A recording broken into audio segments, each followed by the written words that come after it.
के हमारे daily practice series में है 3197 question number find the minimum area to cover all the ones part 2. This question was asked by Microsoft in the interview and many more other companies. So it says कि हमें एक 2D binary array given है grid and we have to find 3 non overlapping rectangles R1 R2 and R3 let's say which having non zero areas with और condition ये है इसके अंदर सारे ही वंस एग्जिस्ट करने चाहिए, कंसिडर होने चाहिए, और we have to find the minimum possible sum of all these 3 rectangles. तो ये question more of similar to the previous question that we discussed earlier 3195 part 1.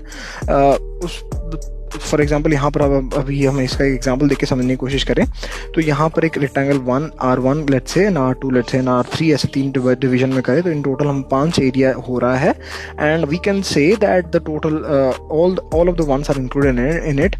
Whereas कि अगर एक रेक्टेंगल हम सिलेक्ट कर पा रहे होते तो हमें ये पूरा रेक्टेंगल सिलेक्ट करना पड़ता जिसका एरिया 6 होता.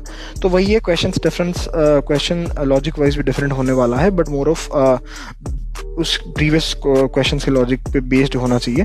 बट अगर हम एक एब्रप्ट इंट्यूशन की बात करें, क्या हम एक इंडिविजुअल सेल्स पे जहाँ जहाँ वंस है वहाँ से रेक्टेंगल बनाना पॉसिबल है, तो बोलेंगे नहीं, क्योंकि हर स्टेप पे हमें चेक करना पड़ेगा कि जो भी हमने सिलेक्ट करा हुआ है वो वैलिड रेक्टेंगल है कि नहीं है. Then that will lead us to many more complexity and redundant approaches. But अगर हम ऐसा करें कि एक बेस रेक्टेंगल सिलेक्ट करें जो कि प्रीवियस हम पार्ट 1 क्वेश्चन में डिस्कस करा था एज ए बेस ग्रिड जिसमें हम सारे ही वंस को कंसिडर कर रहे हैं and further we try to divide it along the row factors and the column factors and that will be making something like, जैसे इनिशियली मान लो ये एक ग्रिड बना एक रेक्टेंगल एंड अगर रो 1 के अकॉर्डिंग हम तोड़ते हैं तो ऐसा कुछ कॉम्बिनेशन बनेगा, रो 2 के हिसाब से तोड़ते हैं तो ऐसा बनेगा, रो 3 C1 के हिसाब से एंड C2 के हिसाब से ऐसा कॉम्बिनेशन बनेगा and again we have to break it down. And जब एक स्टेज में हमारे पास 3 रेक्टेंगल्स के कॉम्बिनेशन बनते हैं हमें उसका स्पेस ऑप्टिमाइज करना है. कैसे कि हमें देखना है क्या हमारा जो सिलेक्टेड रेक्टेंगल है उसमें कोई unwanted spaces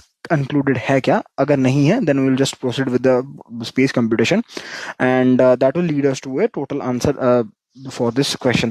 And for the step 1 I am summarizing the approaches. Let's find the first rectangle with all ones in it. Step 2, break it till the count of the rectangles is 3 and step 3 is look for final optimization as we done for the step 1 we have to do it again for individual rectangles that we have computed. And step 4 is to compute the area. हमने उसका detailed code analysis and the thorough walkthrough इसका as well as the time and space complexity हमने discuss कर रखा है जो कि channel पर अपलोड है.